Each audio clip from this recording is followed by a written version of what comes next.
Lundi 25 septembre, mesdames et messieurs, bonsoir et bienvenue dans l'Actu à débat, votre émission hebdomadaire qui vous décrypte l'actualité en 26 minutes.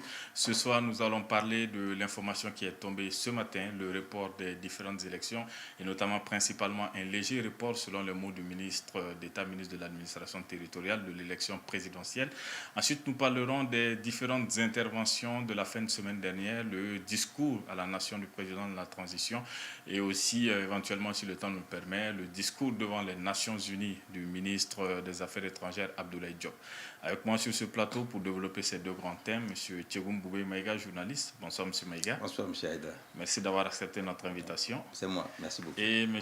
Alassane Souleyman, journaliste également. Bonsoir. Bonsoir M. Aïda. Merci d'avoir accepté notre invitation aussi. C'est un plaisir. Je vous le disais tout de suite en sommaire, nous allons parler du report des différentes élections qui a été annoncé ce matin par le ministre d'État, le colonel Abdoulaye Maïga. Une première question déjà pour vous, Monsieur Maïga. Quelle est votre analyse de cette annonce sur le report de ces différents scrutins, notamment de l'élection présidentielle, un léger report, comme il l'a précisé lui-même? Disons que moi, même ce matin, je me disais, mais pourquoi le président n'a pas parlé des élections? Même ce matin, avant la conférence de presse, si on peut en parler comme ça, qui annonce officiellement. Personnellement, je ne suis pas surpris. Personnellement, je ne suis pas surpris. C'est les arguments qui me surprennent un peu, quoi. C'est les arguments qui me surprennent. Moi, j'attendais qu'on me dise la situation sécuritaire s'est dégradée. Et on va aller à la bagarre, donc ce n'est pas possible de battre campagne. Mais là, dans le communiqué de l'arrêté, on ne parle pas du tout de ça. On parle beaucoup plus des dispositions techniques qui concernent le fichier, qui concernent l'EJ, qui concernent un peu... Bon, je pense qu'on a trouvé un autre bouc émissaire, des gens qui sont chargés de faire les cartes biométriques. Oui, mais moi, je pense que c'est mieux ainsi. On est à 5 mois de la date qui avait été annoncée, que de faire comme le premier référendum où, bon... Finalement, le référendum ne s'est pas passé, personne ne s'en était offusqué, quoi. Moi, je pense que c'est déjà bien d'informer les gens que dans 5 mois, on ne sera pas prêt. Mais le léger report, je ne sais pas ce que ça contient. Et je ne sais pas s'ils en avaient déjà discuté avec les gens de la CEDEAO, parce que le chronogramme avait été plus ou moins validé avec la CEDEAO. Mais sinon, franchement, moi, je pense que... Moi, je ne m'en offusque pas outre mesure. Je me dis qu'on ne peut pas le faire en février. Si on peut le faire en juin ou en juillet, il n'y a pas de problème. Il faut toujours expliquer aux gens quand on n'est pas capable de le faire. Très bien. Est-ce que vous êtes d'accord, Alassane Souleyman, par rapport à ce report? Est-ce que c'était la décision à prendre finalement? Oui, je pense que c'est quelque chose qui était là, un peu suspendu. Au-dessus de nos têtes, je pense, on a souvenance qu'il y a quelques semaines, l'administration territoriale, le ministère de l'administration territoriale avait convié la classe politique et puis la société civile pour les consulter par rapport justement à un probable report.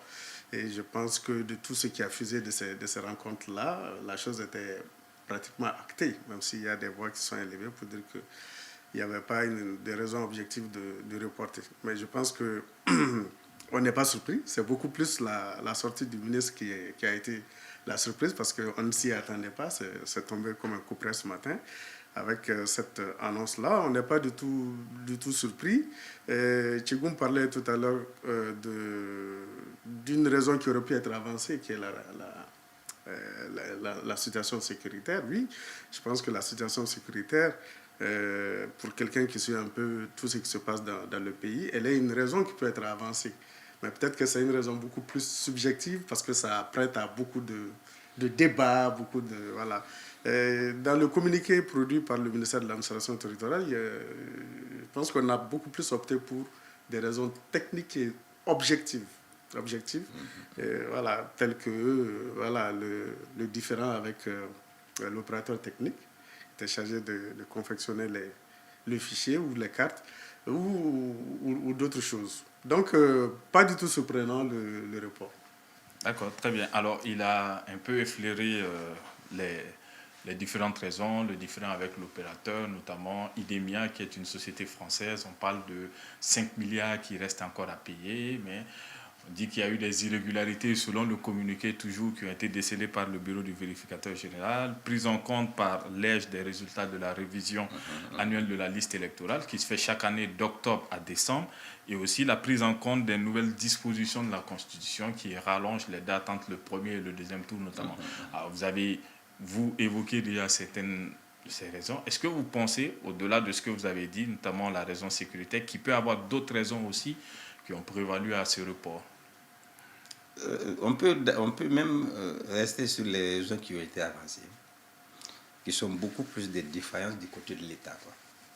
Parce que la révision annuelle des listes, c'est pas... On connaît, depuis qu'on est dans le système depuis 30 ans, on sait que tous les mois de décembre, octobre, novembre, il y a la révision automatique des listes. L'EJ, on sait que depuis que l'EJ a été mise en place, elle a traîné beaucoup de défaillances. Et on essaie de les colmater au fur et à mesure pour rester justement dans le... Quand on faisait le référendum, l'EJ n'était pratiquement pas opérationnel, quoi. Maintenant, pour ce qui est de la Constitution, oui, c'est un alibi comme un autre pour moi. Parce que, bon, si je ne m'abuse, la Constitution, même si elle a été promulguée, sa mise en route dépend d'un certain nombre de conditions, notamment la mise en place de toutes les institutions, quoi. Donc, je pense qu'il y a trop de détails dans le communiqué qui cachent peut-être la vraie raison qu'ils n'ont pas avancé, quoi. Je ne vais pas jusqu'à dire que nos autorités se plaisent un peu dans la transition. On la tire comme un chewing-gum à l'infini pour qu'elle ne finisse pas. Mais je pense que la raison qui aurait pu rallier tous les Maliens, c'est la raison sécuritaire. Donc si les autorités qui font la guerre, même si ce n'est pas de manière, ils n'ont pas déclaré la guerre, si elles n'en parlent pas, peut-être que oui, la sécurité est maîtrisée. Moi, ce n'est pas mon avis pour le moment. Mais les raisons qu'ils ont avancées dans le communiqué, je pense qu'on donne trop de détails. Et les populations n'ont pas besoin de tous ces détails, notamment avec la société française. Sauf si on veut les donner en pâture. Comme maintenant, on n'a plus de grains à moudre pour mobiliser les gens, la France, Barkhane, l'aménagement, peut-être qu'il faut trouver quelqu'un qu'on peut jeter en pâture en attendant. Moi, je pense que ceux qui estiment que la volonté politique de ne pas partir, ils ont de bonnes raisons à partir de ce communiqué de penser que les autorités ne veulent pas partir pour le moment. Est-ce que vous êtes d'accord, M. Suleiman? Écoutez, vous savez qu'il y a beaucoup à dire, beaucoup à redire et beaucoup de choses aussi à taire. Tchegoum l'a dit, on aurait pu avancer la situation sécuritaire, mais j'ai dit on a avancé des raisons techniques ce matin. De toute façon, quand on regarde la situation générale du pays, notamment avec tout ce qui se passe, on doit objectivement reconnaître que ça va être difficile d'organiser des élections qui étaient planifiées pour le début de l'année suivante. Et donc, comme je l'ai dit, le report, il n'est pas surprenant. Je pense que les autorités ont des circonstances à tenir par rapport au crédit qu'on peut leur apporter, parce que ce n'est pas le premier report. Il y a eu un report précédent, mais après, il y a eu l'organisation du référendum, donc qui montre peut-être la bonne volonté des autorités à avancer en dépit des difficultés que le pays rencontre. Je pense que le communiqué, la décision de ce matin a besoin de temps pour la digestion. Voilà. On fait ce débat quelques heures juste après ça. On a tout le temps pour aviser par rapport à la suite et à toutes les analyses qu'on peut trouver par rapport à ça. Alors, en attendant, quelles pourraient être, selon vous, M. Maïga, les conséquences de ce report, notamment vis-à-vis de la CEDEAO? Oui, c'est ce que je disais. Je me suis dit, comme Alassane l'a dit, pour le moment, on n'a pas les contours de la prise de décision. Est-ce qu'ils ont échangé avec le médiateur de la CEDEAO? Est-ce qu'ils ont échangé avec la CEDEAO pour ce report-là? Et si ce n'est pas le cas, je pense qu'il est encore temps d'approcher la CEDEAO pour mettre un contenu dans ce qu'ils appellent le léger report, et même vis-à-vis des populations, quoi. Léger report, oui, CEDEAO, nous on avait dit février 2024, mais à cause de tel, on pense pouvoir le faire en juin 2024. Mais que dans tous les cas, en 2024, la transition prendrait fin. Donc il y a des explications, à mon avis, entre partenaires, même si les gens sont fâchés les uns et les autres, entre partenaires, il faut avancer et convaincre les gens. Et je pense qu'il y a de la marge pour ça. Ils ont encore 5 mois pour approcher la CEDEAO, pour leur dire pour telle raison. Nous, on pense que accordez-nous 2 mois supplémentaires pour qu'on sorte un peu de la transition, quoi. De la marge, mais est-ce qu'il pourrait encore mettre le pays sous sanction pour contraindre à ce que cette fois-ci, on respecte les délais? Je suis étonné, vous croyez toujours à la CEDEAO? La CEDEAO, je vous dis, aujourd'hui, la CEDEAO, c'est peau de chagrin. Hein. La CEDEAO, c'est une organisation qui se cherche. Moi, je pense que nos autorités mettent en avant les principes, justement, d'appartenance de notre pays à ces organisations-là. Mais je pense que, oui, on va tenir compte des rapports avec la CEDEAO, de tout ce qui a été convenu. Mais je ne pense pas que la CEDEAO constitue encore un élément qui pèse dans les décisions de nos autorités et des autorités actuelles au regard de tout ce qui se passe dans le monde et dans la sous-région. Je pense que la CEDEAO, aujourd'hui, est un partenaire qui se cherche. Et donc, l'État malien va continuer à lui parler, mais ce n'est pas sa parole qui... Un partenaire qui pourrait lourdement nous sanctionner? Non, je ne pense pas. Moi, je ne crois plus. Non, elle ne pourra plus sanctionner ça. Il faut sortir de ça. Même avec ce qui se passe au Niger actuellement? Mais oui. Moi, qui pourrait les amener à prendre leur position vis-à-vis de nous? Je pense que la CEDEAO se cherche elle-même. Parce qu'il y a beaucoup de contradictions internes. Il y a des contradictions d'agenda, de personnalité, de beaucoup de choses qui font qu'aujourd'hui, la CEDEAO marche sur des œufs. La première tentative de sanctionner le Mali, ça l'a été. Il y a eu la riposte du Mali. Le Niger, c'est le cas actuellement, mais je ne pense pas que la CEDEAO pourrait rééditer, en tout cas par rapport au Mali. Peut-être le Niger, oui, mais même le Niger, je pense qu'elle est en train de se rendre compte qu'elle est passée pratiquement à côté de la plaque. Maintenant, peut-être que les solutions sont en train d'être recherchées pour pouvoir peut-être revenir en arrière. Mais, j'ai dit, le dialogue avec la CEDEAO, entre le Mali et la CEDEAO, ça va continuer au regard du respect des principes d'appartenance à cette organisation. Oui, mais je ne pense pas que ce soit quelque chose qui va continuer à peser dans la prise de décision des autorités actuelles. Vous partagez, M. Maïga? Moyennement. C'est vrai que la CEDEAO est très fragile, très fragilisée par des décisions qu'elle a prises qui ont été pas très bien accueillies par les populations. Mais on est dans une logique où la CEDEAO pourrait exactement, comme pour le Niger, c'est dire, bon, puisque c'est des putschistes, surtout qu'il y a eu l'alliance au niveau de ces 3 États-là, peut-être qu'on va frapper l'ensemble par le même bâton, quoi.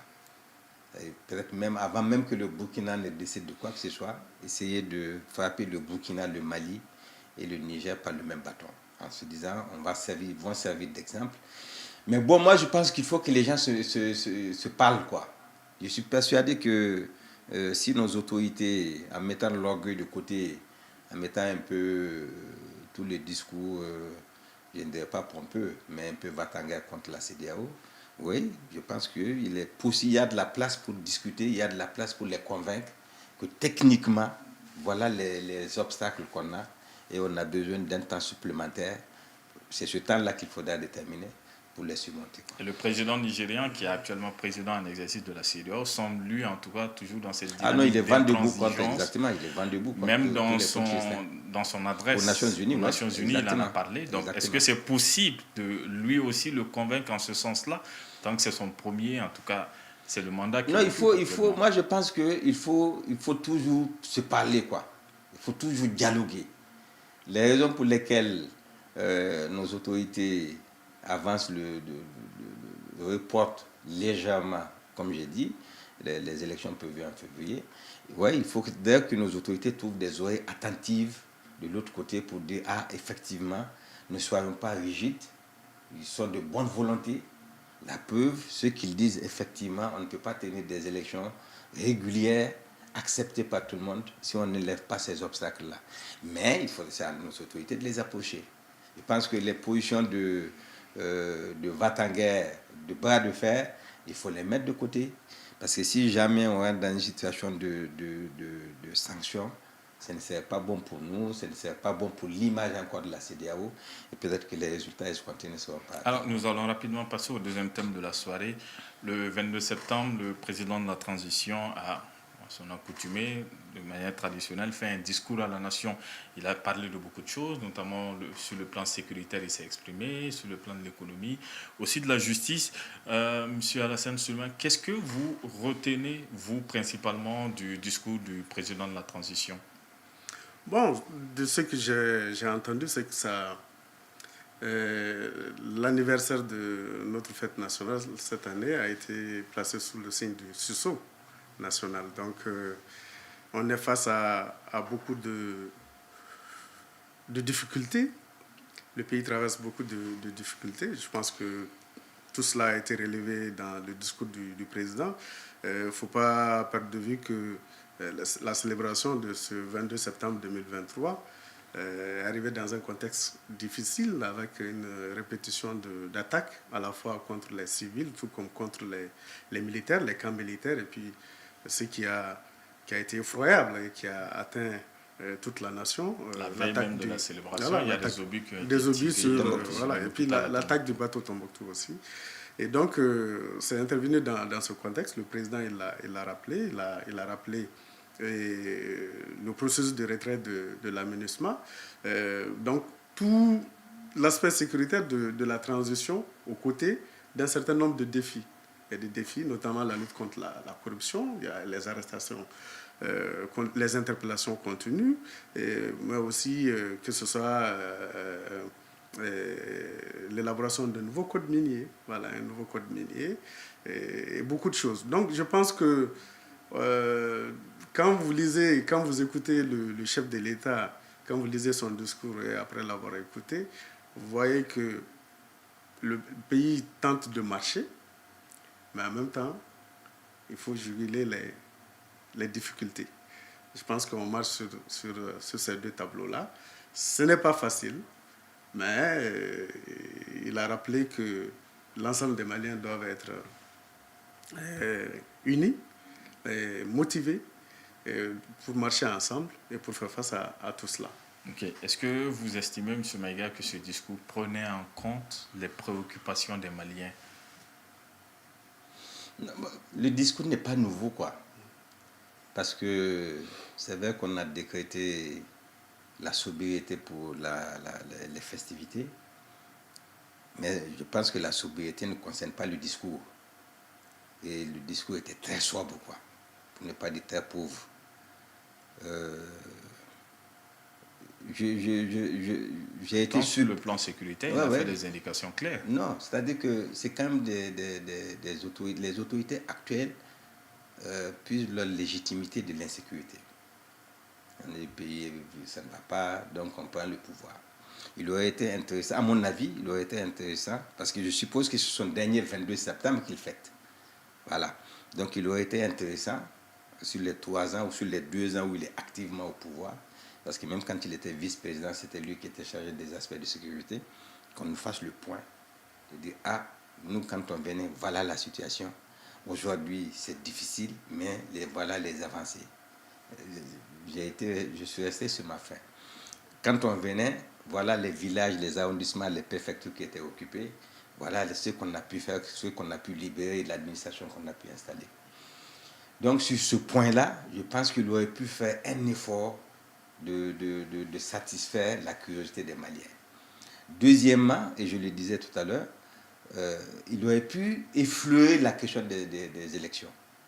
Oui, parce que le ministre a parlé ce matin, mais je suis persuadé que le président et lui et le Premier ministre, ils en ont parlé déjà la semaine passée, avant l'ASMA de son discours, peut-être même un mois avant. Donc il aurait été intéressant de dire aux Maliens, d'expliquer aux gens qu'on a des difficultés, que le calendrier pourra être difficilement tenu, comme pour le référendum, mais que dans tous les cas, on fera les élections pour la fin de la transition.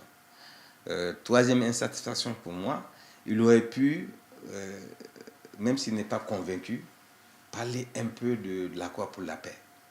Parce que c'est lui le chef.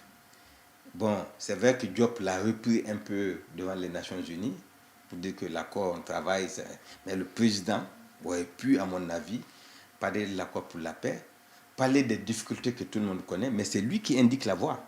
Dire que dans tous les cas, il n'y a pas d'alternative à la paix.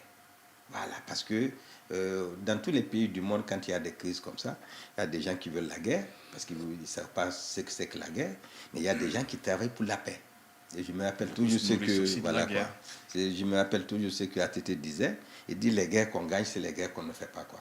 Je pense qu'aujourd'hui, lui, il peut donner le là pour dire il y a eu des dérapages, il y a eu des affrontements, il y a eu des morts, mais c'est normal, quand on cherche la paix, il y a toujours des gens qui essaient de mettre les bâtons dans les roues, mais la finalité c'est la paix et on va continuer avec l'accord pour la paix.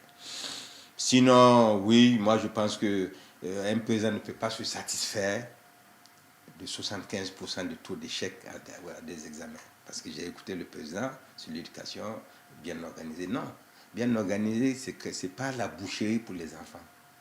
Ils n'ont fait que 25% de réussite. Je ne sais pas si c'est pour ça qu'on a remercié la ministre, mais on ne peut pas se satisfaire de ce niveau-là. Pour ce qui est de la justice, il est clair que même nous qui ne sommes pas des... on est un peu des béotiens en la matière. Oui, on entend les plaintes de ceux qu'on accuse, de ceux qu'on arrête sur les violations de leur liberté et de leurs droits. Je pense que lui, il est le garant. C'est vrai qu'il l'a dit, mais en une phrase. Il faut qu'à ce niveau-là, ils mettent le roula, quoi. Oui, il entend. Il entend parce que les gens lui envoient les messages, les gens lui envoient des messagers pour lui dire ça ne va pas avec la justice. Moi, à mon avis, par rapport à la justice, on a comme l'impression qu'il y a une machine de l'humiliation qui est en marche, quoi.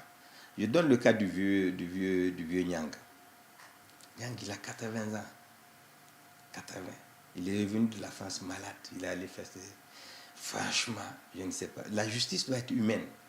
Je ne sais pas. Et il offre toutes les garanties de représentation. On sait là où il loge, on sait ce qu'il fait, il ne fuira pas.